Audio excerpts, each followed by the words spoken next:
सतनाम श्री वाहिगुरु साहिब जी।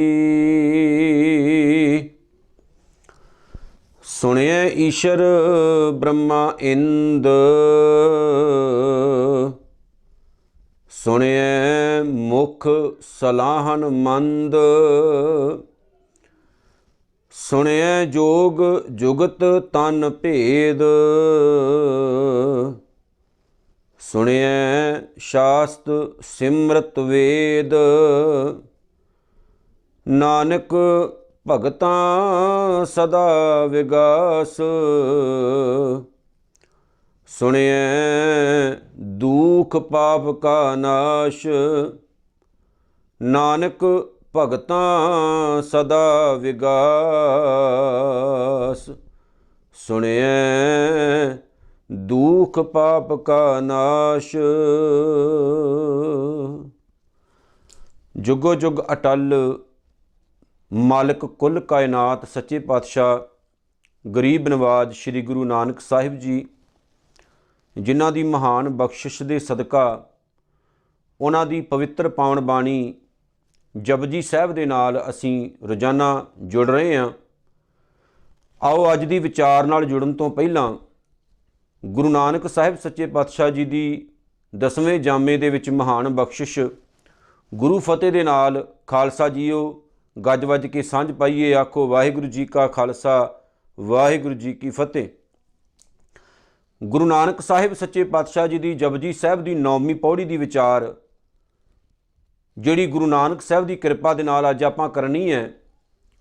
पहलां तां मैं खुल के थोड़ा जिहा आप जी नूं समझाउण दा यतन करांगा कि 9वीं पौड़ी दे विच गुरु नानक साहिब सच्चे पातशाह जी ने अज भी उही कनसैप्ट लिया है जिहड़ा कनसैप्ट असीं पिछली वीडियो दे विच जारी कीता सी।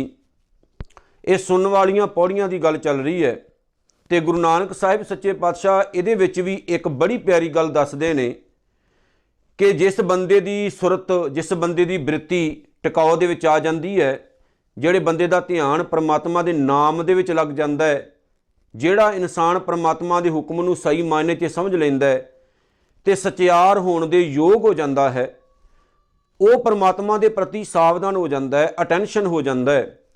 तो जिहड़ा इंसान परमात्मा के प्रति सावधान हो जाए, उहदी सुरत नूं, उहदी सोच नूं, उहदी बृत्ति नूं दुनिया की कोई शक्ति, दुनिया की कोई पावर जिहड़ी है वो डुला नहीं सकती है, अपने पिछे नहीं ला सकती है। जिवें भाई साहब भाई गुरदास साहब ने आख्या ना कि मनमुख ही बंदे दा बंदा बनता है, गुरमुख कदे भी बंदे दा बंदा नहीं बनता, गुरमुख हमेशा अपने गुरु दा ही बंदा बनता है। जिवें शुरुआत में मैं थोड़ा जिहा एक बेनती कर देवां, बाबा बंदा सिंह बहादुर जदों अजे माधोदास बरागी के रूप दे विच नादेड़ की धरती ते विचर रहे सन, तां गुरु कलगीधर सच्चे पातशाह ने उहदे पिठ ते थापड़ा दिता तो वह बाबा बंदा सिंह बहादुर के रूप दे विच प्रगट होए। पर उहदे तो पहलां उन्होंने लख कोशिशां कीतियां अपनी सोच अपनी सुरत के मुताबिक, लेकिन वो सतगुरु नूं थड़का नहीं सके ने, सतगुरु नूं डुला नहीं सके ने, सतगुरु सच्चे पातशाह महाराज के सामने वो टिक नहीं सकिया। आखिरकार जदों उहदी सुरती उहदी बिरती हार गई। याद रखियो, इंसान डिगदा ही उदों है जदों हार जाए, सब तो वड्डी गल हुंदी। जदों इंसान नूं पता लगे ना भी सब तो वड्डी ताकत मेरे सामने है तो मेरियां छोटियां छोटियां खुदगर्जी वालियां ताकतां मेरा साथ नहीं दे सकदियां, तां इंसान की बिरती इंसान की सोच उत्थे हार मन जाती है। तो जिथे इंसान की सोच हार मन जाए उत्थे ही सारियां बख्शिशां हुंदियां ने। एक गल मैं ये भी नाल कनैक्ट कर देवां अज दी विचार विच, असीं गुरु नूं मत्था टेकदे हां, भला क्यों टेकदे हां? क्योंकि मत्था टेकन दे पिछे है सोच। ये माइंड ये सोच असीं सतगुरु दे पावन चरनां दे विच समर्पण कर दिंदे हां, रख दिंदे हां। सीस नवाउणा भाव खत्म हो जाना, सीस नवाउणा भाव खत्म हो जाना। अपने गुरु नूं सीस नवाउण दे पिछे कारण ही ये है कि सतगुरु अज तो बाद आ लाइफ तुहाडी हो गई, अज तो बाद असीं आ जिहड़ा सीस है किसी होर दे मूहरे नहीं झुकावांगे। इही कारण है कि सिख दा सिर कट सकदा सी लेकिन किसी दूसरे दे मूहरे झुक नहीं सी सकदा। जे सिखां ने बंद कटवाए ने किते ना किते कंसैप्ट जुड़िया है। जे सिखां ने चरखड़ियां ते चढ़ के तूंबा तूंबा सिख होए ने किते ना किते एक कंसैप्ट जुड़िया है। जे सिख आर्यां नाल चिरे गए ने तां किते ना किते ये गल जुड़ी हुई है। पर वो पुरातन सिखां दी गल सी, अज दे सिखां दी गल नहीं है।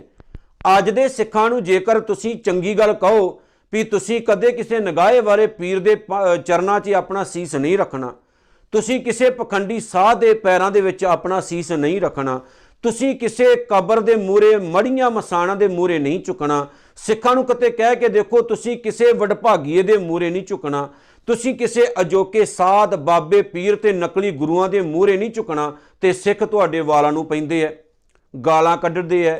ਉਹੀ ਸਿੱਖਾਂ ਦੇ ਘਰਾਂ ਵਿੱਚ ਪੈਦਾ ਹੋਏ ਲੋਕ ਤੁਹਾਨੂੰ ਗਾਲਾਂ ਕੱਢਣ ਲੱਗ ਪੈਂਦੇ ਹੈ, ਮਾਂ ਭੈਣ ਦੀਆਂ ਗਾਲਾਂ ਕੱਢਣ ਲੱਗ ਪੈਂਦੇ ਹੈ। ਉਹ ਪੁਰਾਤਨ ਸਿੱਖ ਸਨ ਜਿਨ੍ਹਾਂ ਨੇ ਇੱਕ ਵਾਰ ਗੁਰੂ ਦੇ ਨਾਲ ਪ੍ਰਣ ਕਰ ਲਿਆ ਸੀ ਵੀ ਸਤਿਗੁਰੂ ਅੱਜ ਤੋਂ ਬਾਅਦ ਅਸੀਸ ਤੇਰਾ ਹੋਇਆ ਤੇ ਤੇਰਾ ਹੀ ਰਹੇਗਾ। ਕਾਸ਼ ਅਸੀਂ ਭਾਈ ਜੋਗਾ ਸਿੰਘ ਵਰਗੇ ਹੁੰਦੇ, ਜ਼ਿੰਦਗੀ ਦੇ ਵਿੱਚ ਇੱਕ ਵਾਰੀ ਕਿਹਾ ਸੀ ਸਤਿਗੁਰੂ ਮੈਂ ਤੁਹਾਡੇ ਜੋਗਾ ਤੇ ਤੁਹਾਡੇ ਜੋਗਾ ਹੀ ਰਵਾਂਗਾ।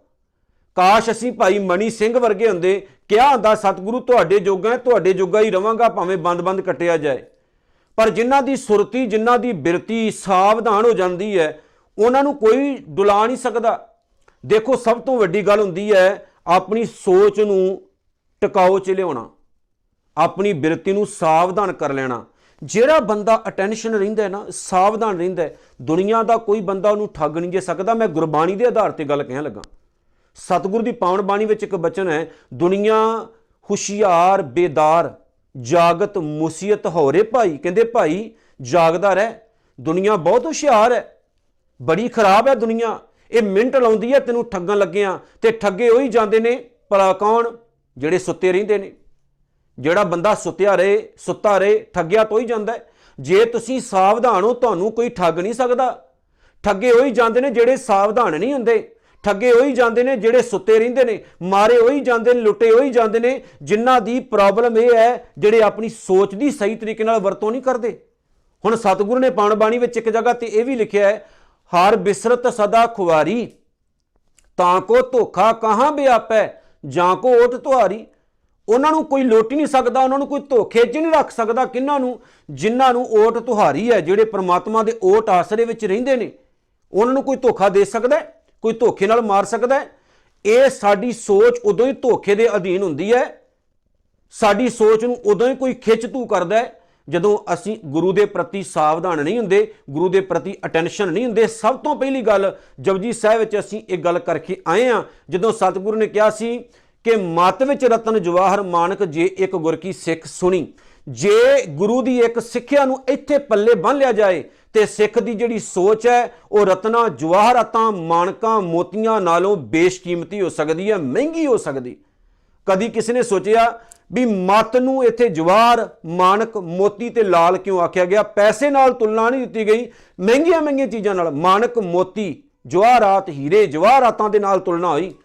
ਜਿਹੜੀਆਂ ਬੇਸ਼ਕੀਮਤੀ ਚੀਜ਼ਾਂ ਨੇ ਉਹਨਾਂ ਦੇ ਨਾਲ ਮੱਤ ਦੀ ਤੁਲਨਾ ਹੋਈ ਕਿ ਉਸ ਇਨਸਾਨ ਦੀ ਸੋਚ ਬੇਸ਼ਕੀਮਤੀ ਹੋ ਜਾਂਦੀ ਹੈ ਜਿਹੜਾ ਆਪਣੇ ਗੁਰੂ ਦੀ ਸਿੱਖਿਆ ਉੱਤੇ ਪਹਿਰੇਦਾਰ ਬਣ ਜਾਂਦਾ ਹੈ, ਗੁਰੂ ਦੀ ਸਿੱਖਿਆ ਉੱਤੇ ਕੰਮ ਕਰਨਾ ਸ਼ੁਰੂ ਕਰ ਦਿੰਦਾ ਹੈ। ਭਾਵ ਉਹਦੀ ਸੋਚ ਨੂੰ ਕੋਈ ਹਾਰੀ ਸਾਰੀ ਆ ਕੇ ਖਰੀਦ ਨਹੀਂ ਸਕਦਾ।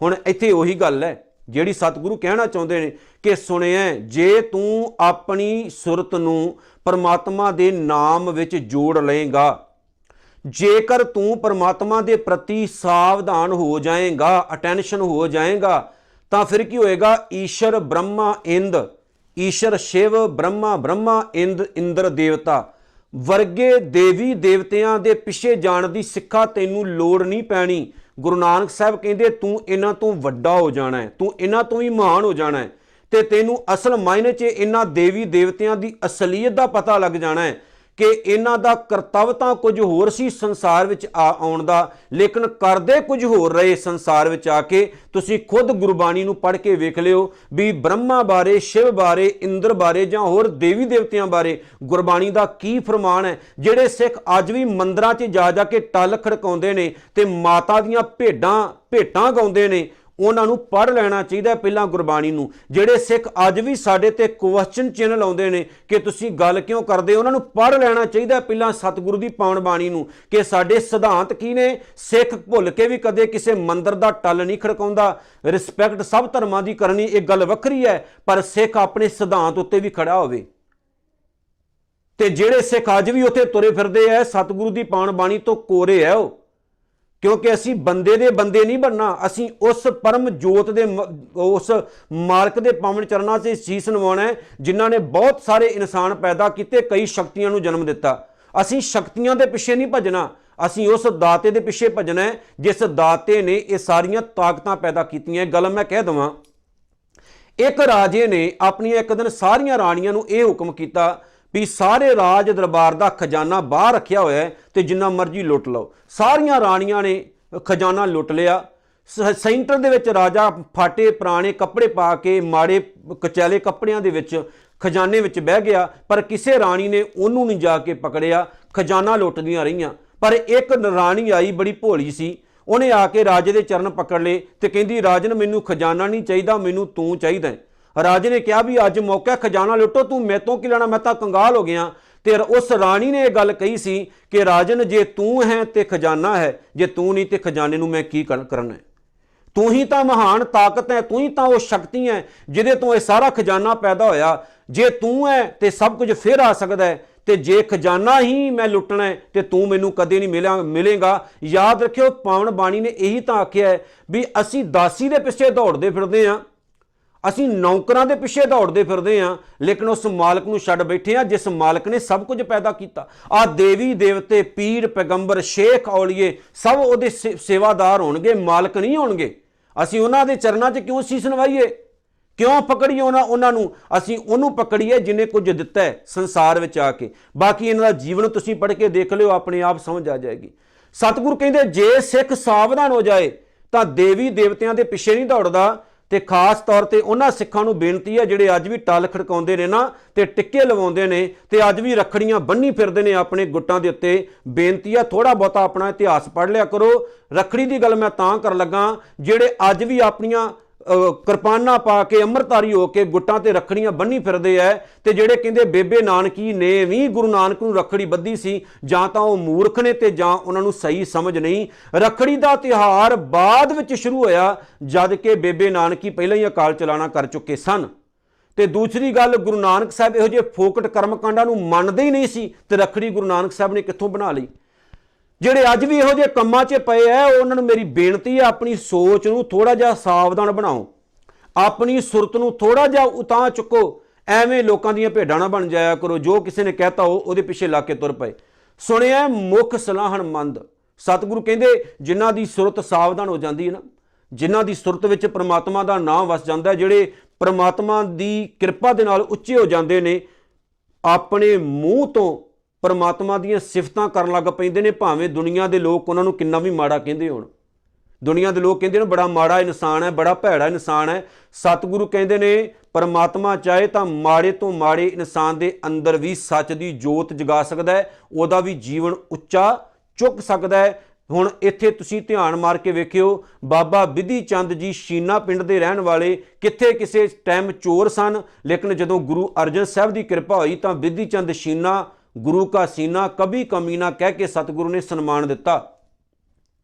ਦੇਖ ਲਓ, ਬਾਬਾ ਬੰਦਾ ਸਿੰਘ ਬਹਾਦਰ, ਜਿਨ੍ਹਾਂ ਤੋਂ ਲੋਕ ਡਰਦੇ ਹੁੰਦੇ ਸੀ ਵੀ ਇਹ ਤਾਂਤਰਿਕ ਸਾਧੂ ਹੈ, ਬਾਬਾ ਬੰਦਾ ਸਿੰਘ ਬਹਾਦਰ ਬਣਾ ਦਿੱਤਾ, ਮਾਧੋ ਦਾਸ ਤੋਂ ਬਦਲ ਦਿੱਤਾ।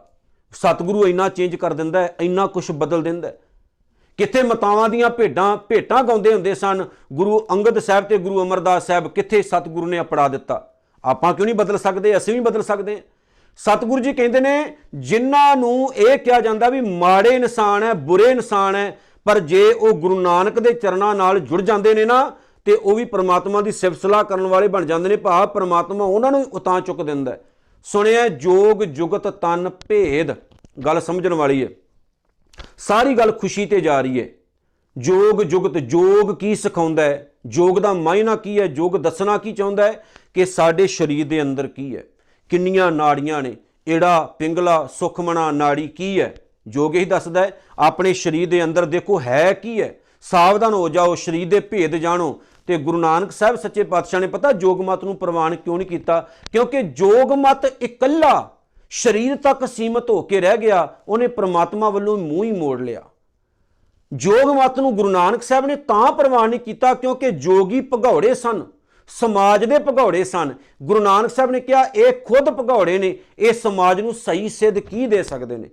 ਗੁਰੂ ਨਾਨਕ ਸਾਹਿਬ ਨੇ ਤਦ ਜੋਗੀਆਂ ਨਾਲ ਵਿਚਾਰ ਕੀਤੀ ਸੀ ਵੀ ਸਮਝਦਾਰ ਹੋਵੋ, ਸਮਾਜ ਦੀ ਸਿਰਜਣਾ ਕਰਨ ਦੇ ਯੋਗ ਹੋਵੋ। ਤੁਸੀਂ ਭਗੌੜੇ ਹੋ ਕੇ ਗ੍ਰਹਿ ਗ੍ਰਸਤੀ ਤੋਂ ਕਿਉਂ ਦੂਰ ਭੱਜ ਰਹੇ ਹੋ? ਤੇ ਬਹੁਤ ਸਾਰੇ ਜੋਗੀ ਗੁਰੂ ਨਾਨਕ ਦੇ ਸਿੱਖ ਬਣ ਚੁੱਕੇ ਸਨ, ਯਾਦ ਰੱਖਿਓ। ਤਾਂ ਗੁਰੂ ਨਾਨਕ ਸਾਹਿਬ ਨੇ ਕਿਹਾ ਕਿਸੇ ਹੱਦ ਤੱਕ ਸਮਾਧੀਆਂ ਲਾਉਣੀਆਂ ਠੀਕ ਹੋ ਸਕਦੀਆਂ ਨੇ, ਸਰੀਰ ਦੀਆਂ ਕਸਰਤਾਂ ਠੀਕ ਹੋ ਸਕਦੀਆਂ ਨੇ, ਸਰੀਰ ਨੂੰ ਅਰੋਗ ਰੱਖਣਾ ਠੀਕ ਹੋ ਸਕਦਾ ਹੈ, ਪਰ ਜੇ ਤੁਸੀਂ ਇਹ ਸਮਝਦੇ ਹੋ ਭਾਈ ਇੱਥੋਂ ਤੱਕ ਹੀ ਸੀਮਤ ਹੋ ਜਾਣਾ ਵੀ ਨਾਸਾਂ ਨੂੰ ਖੋਜੀ ਜਾਣਾ, ਆ ਪੇਟ ਨੂੰ ਹੀ ਖੋਜੀ ਜਾਣਾ, ਆ ਪੰਜ ਭੂਤਕ ਸਰੀਰ ਦੀ ਖੋਜ ਕਰੀ ਜਾਣੀ, ਬਾਹਰ ਨਹੀਂ ਜਾ ਕੇ ਦੇਖਣਾ ਵੀ ਪ੍ਰਮਾਤਮਾ ਕੀ ਹੈ ਤੇ ਸਮਾਜ ਨੂੰ ਕਿੱਦਾਂ ਚਲਾਉਣਾ, ਤੇ ਤੁਸੀਂ ਭਗੌੜੇ ਹੀ ਰਹੋਗੇ। ਤੇ ਗੁਰੂ ਨਾਨਕ ਸਾਹਿਬ ਕੀ ਕਹਿੰਦੇ ਨੇ ਜੀ ਭਲਾ, ਕਿ ਜਿਹੜਾ ਇਨਸਾਨ ਪ੍ਰਮਾਤਮਾ ਦੇ ਨਾਮ ਵਿੱਚ ਆਪਣੀ ਸੁਰਤ ਜੋੜ ਲੈਂਦਾ ਹੈ, ਉਸ ਇਨਸਾਨ ਨੂੰ ਸਵੈ ਪਤਾ ਲੱਗ ਜਾਂਦਾ ਇਸ ਗੱਲ ਦਾ, ਤਨ ਭੇਦ ਸਰੀਰ ਦੇ ਅੰਦਰ ਕੀ ਹੈ, ਸਰੀਰ ਦੇ ਅੰਦਰ ਕੀ ਹੈ ਪਤਾ ਲੱਗ ਜਾਂਦਾ ਹੈ। ਆਪਣੇ ਸਰੀਰ ਦੀ ਸਮਝ ਲੱਗ ਜਾਂਦੀ ਹੈ, ਉਸ ਨੂੰ ਆਪਣੀ ਬਾਡੀ ਦੇ ਬਾਰੇ ਸਮਝਦਾਰ ਹੋ ਜਾਂਦਾ ਹੈ ਉਹ, ਤੇ ਇਹ ਵੀ ਸਮਝਦਾਰ ਹੋ ਜਾਂਦਾ ਹੈ ਇਹ ਪੰਜ ਭੂਤਕ ਸਰੀਰ ਪ੍ਰਮਾਤਮਾ ਨੇ ਦਿੱਤਾ ਹੈ, ਇਸ ਘਰ ਦੀ ਮੈਂ ਸੰਭਾਲ ਕਰਨੀ ਹੈ ਕਿਉਂਕਿ ਇਹਦੇ ਅੰਦਰ ਮੇਰਾ ਮਾਲਕ ਰਹਿੰਦਾ ਹੈ। ਪਰ ਕੱਲਾ ਇਤੋਂ ਤੱਕ ਹੀ ਸੀਮਤ ਨਹੀਂ ਰਹਿਣਾ, ਮੈਂ ਸਮਾਜ ਲਈ ਵੀ ਕੁਝ ਕਰਕੇ ਜਾਣਾ ਹੈ। ਨਿਰਾ ਜੋਗੀਆਂ ਵਾਂਗੂ ਅਸੀਂ ਨਹੀਂ ਬਣਨਾ, ਸਰੀਰ ਤੇ ਸਵਾਹ ਹੀ ਨਹੀਂ ਮਲ ਕੇ ਬਹਿ ਜਾਣਾ, ਕੰਨਾਂ 'ਚ ਮੁੰਦਰਾਂ ਹੀ ਨਹੀਂ ਪਾ ਕੇ ਬਹਿ ਜਾਣਾ, ਸਮਾਜ ਲਈ ਵੀ ਕੁਝ ਕਰਨਾ ਹੈ। ਯਾਦ ਰੱਖੋ, ਕੱਲੀਆਂ ਗੋਗੜਾਂ ਵਧਾ ਕੇ ਨਹੀਂ ਬੈਠੇ ਰਹਿਣਾ, ਸਮਾਜ ਲਈ ਵੀ ਕੁਝ ਕਰਨਾ ਹੈ। ਸਾਧ ਬਣ ਕੇ ਨਹੀਂ ਬੈਠੇ ਰਹਿਣਾ, ਦੁਨੀਆ ਲਈ ਵੀ ਕੁਝ ਕਰਨਾ ਹੈ। ਤੇ ਜਿਹੜੇ ਕੁਝ ਕਰਦੇ ਨੇ ਉਹਨਾਂ ਨੂੰ ਅਸੀਂ ਮਾੜਾ ਕਹਿੰਦੇ ਆ, ਆਪ ਅਸੀਂ ਤੀਲਾ ਤੋੜ ਕੇ ਰਾਜੀ ਨਹੀਂ ਹੁੰਦੇ। ਸੁਣਿਆ ਸ਼ਾਸਤ ਸਿਮਰਤ ਵੇਦ, ਗੁਰੂ ਨਾਨਕ ਸਾਹਿਬ ਕਹਿੰਦੇ ਜਿਹਦੀ ਸੋਚ ਉੱਚੀ ਹੋ ਗਈ, ਜਿਹਦੀ ਸੋਚ ਪ੍ਰਮਾਤਮਾ ਦੇ ਪ੍ਰਤੀ ਸਾਵਧਾਨ ਹੋ ਗਈ, ਉਹਨੂੰ ਇਹ ਪਤਾ ਲੱਗ ਜਾਂਦਾ ਵੀ ਸ਼ਾਸਤਰਾਂ ਵਿੱਚ ਲਿਖਿਆ ਕੀ ਹੈ, ਸਿਮਰਤੀਆਂ ਕਹਿੰਦੀਆਂ ਕੀ ਨੇ, ਵੇਦ ਕਹਿੰਦੇ ਕੀ ਨੇ, ਭਾਵ ਕਿ ਗਿਆਨ ਦੇਣ ਵਾਲੀਆਂ ਕਿਤਾਬਾਂ ਇਹ ਕਹਿੰਦੀਆਂ ਕੀ ਨੇ, ਇਹ ਦੱਸਦੀਆਂ ਕੀ ਨੇ। ਉਹਨੂੰ ਸਮਝ ਲੱਗਦੀ ਆ ਵੀ ਇਹਨਾਂ ਨੂੰ ਪੜ੍ਹਨ ਤੱਕ ਸੀਮਤ ਨਹੀਂ ਰਹਿਣਾ।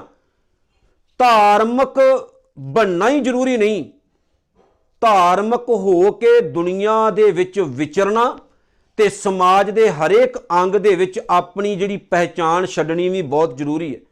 ਸਮਾਜ ਲਈ ਕੁਝ ਕਰਨਾ ਵੀ ਬਹੁਤ ਜ਼ਰੂਰੀ ਹੈ। ਨਿਰੀਆਂ ਕਿਤਾਬਾਂ ਪੜ੍ਹ ਕੇ ਤੇ ਇੱਕ ਦੂਜੇ ਨਾਲ ਸਿੰਘ ਨਹੀਂ ਅੜਾਉਣੇ ਆਪਾਂ, ਹਾਲਾਤ ਤਾਂ ਆਹੀ ਬਣੇ ਨਾ, ਕਿਤਾਬਾਂ ਪੜ੍ਹੀਆਂ ਇੱਕ ਦੂਜੇ ਨਾਲ ਸਿੰਘ ਅੜਾਉਣ ਲੱਗ ਪਏ ਆਪਾਂ, ਜਦ ਕਿ ਕੁਝ ਕਰਨਾ ਵੀ ਹੈ ਸਮਾਜ ਲਈ। ਤੇ ਸਤਿਗੁਰੂ ਕਹਿੰਦੇ ਨੇ ਨਾਨਕ ਭਗਤਾਂ ਸਦਾ ਵਿਗਾਸ ਸੁਣਿਆ ਦੁੱਖ ਪਾਪ ਕਾ ਨਾਸ਼।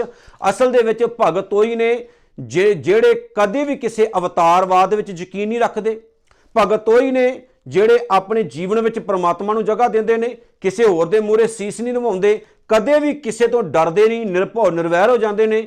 ਐਸੇ ਭਗਤਾਂ ਦੇ ਅੰਦਰ ਹਮੇਸ਼ਾ ਖੁਸ਼ੀ ਬਣੀ ਰਹਿੰਦੀ ਹੈ। ਉਹਨਾਂ ਦੇ ਜੀਵਨ ਦੇ ਦੁੱਖ ਤੇ ਜੀਵਨ ਦੇ ਪਾਪ ਗੁਰੂ ਨਾਨਕ ਖੁਦ ਹੀ ਨਾਸ਼ ਕਰ ਦਿੰਦਾ ਹੈ। ਆਓ ਪਿਆਰਿਓ, ਇਸ ਪੌੜੀ ਦੇ ਮੁਤਾਬਕ ਜੀਵਨ ਢਾਲੀਏ। ਸਿੱਖੋ, ਐਵੇਂ ਦਰ-ਦਰ ਤੇ ਧੱਕੇ ਨਾ ਖਾਂਦੇ ਫਿਰੋ, ਬੇਨਤੀ ਹੈ ਤੁਹਾਨੂੰ। ਐਵੇਂ ਦਰ-ਦਰ ਤੇ ਧੱਕੇ ਨਾ ਖਾਂਦੇ ਫਿਰੋ, ਐਵੇਂ ਹਰ ਇੱਕ ਬੰਦੇ ਦੇ ਮੰਗਤੇ ਨਾ ਬਣ ਜਾਇਆ ਕਰੋ। ਐਵੇਂ ਜੇ ਮੰਦਰ ਮਿਲਿਆ ਉੱਥੇ ਟੱਲੀਆਂ ਖੜਕਾ ਦਿੱਤੀਆਂ, ਕੋਈ ਪੀਰ ਮਿਲਿਆ ਉੱਥੇ ਮੱਥੇ ਟੇਕ ਦਿੱਤੇ, ਤੇ ਜੇਕਰ ਕੋਈ ਚੰਗੀ ਗੱਲ ਕਵੇ ਉਹਨੂੰ ਗਾਲਾਂ ਨਾ ਕੱਢਣ ਲੱਗ ਪਿਆ ਕਰੋ। ਆਪਣੀ ਸੋਚ ਤੋਂ ਸਮਝਿਆ ਵੀ ਕਰੋ ਕਿ ਗੁਰੂ ਨਾਨਕ ਸਾਹਿਬ ਨੇ ਸਾਨੂੰ ਦਿੱਤਾ ਕੀ ਹੈ। ਤੇ ਨਾਲ ਦੀ ਨਾਲ ਇਹ ਵੀ ਮੈਂ ਗੱਲ ਕਹਿ ਦੇਵਾਂ, ਸਾਡੇ ਕਿਸੇ ਗੁਰੂ ਸਾਹਿਬਾਨ ਨੇ ਆਪਣੇ ਬੱਚਿਆਂ ਨੂੰ ਭੰਗੜਾ ਨਹੀਂ ਸੀ ਸਿਖਾਇਆ, ਲੱਚਰਪੁਣਾ ਨਹੀਂ ਸੀ ਸਿਖਾਇਆ, ਗੀਤ ਗਾਉਣੇ ਨਹੀਂ ਸੀ ਸਿਖਾਏ। ਆਪਣੇ ਬੱਚਿਆਂ ਨੂੰ ਥੋੜਾ ਜਿਹਾ ਸੂਝਵਾਨ ਬਣਾਓ, ਆਪਣੀਆਂ ਧੀਆਂ ਨੂੰ ਸਮਝਾਓ ਕਿ ਸੋਸ਼ਲ ਮੀਡੀਆ ਤੇ ਨੰਗ ਨਾਚ ਕਰਨ ਦੀ ਬਜਾਏ ਇਤਿਹਾਸ ਪੜ੍ਹਨ, ਗੁਰਬਾਣੀ ਪੜ੍ਹਨ, ਐਜੂਕੇਸ਼ਨ ਲੈਣ, ਚੰਗਾ ਜੀਵਨ ਬਤੀਤ ਕਰਨ। ਆਪਣੇ ਬੱਚਿਆਂ ਨੂੰ ਗੁਰਬਾਣੀ ਨਾਲ ਜੋੜੋ। ਨਿਰਾ ਆਪਣੇ ਬੱਚਿਆਂ ਨੂੰ ਨਚਾਰ ਨਾ ਬਣਾਓ, ਆਪਣੇ ਬੱਚਿਆਂ ਦੇ ਅੰਦਰ ਉਹ ਜੀਵਨ ਪੈਦਾ ਕਰੋ ਜਿਹੜਾ ਜੀਵਨ ਗੁਰੂ ਸਾਹਿਬਾਨਾਂ ਨੇ ਸਾਨੂੰ ਦਿੱਤਾ ਹੈ ਤੇ ਜਿਹਨੂੰ ਅਸੀਂ ਭੁੱਲ ਚੁੱਕੇ ਹਾਂ। ਇਤਨੀਆਂ ਬੇਨਤੀਆਂ ਸਵੀਕਾਰ ਕਰਨੀਆਂ ਜੀ, ਭੁੱਲ ਚੁੱਕ ਦੀ ਖਿਮਾ। ਸਾਰੇ ਪਿਆਰ ਨਾਲ ਆਖੋ ਜੀ, ਵਾਹਿਗੁਰੂ ਜੀ ਕਾ ਖਾਲਸਾ, ਵਾਹਿਗੁਰੂ ਜੀ ਕੀ ਫਤਿਹ।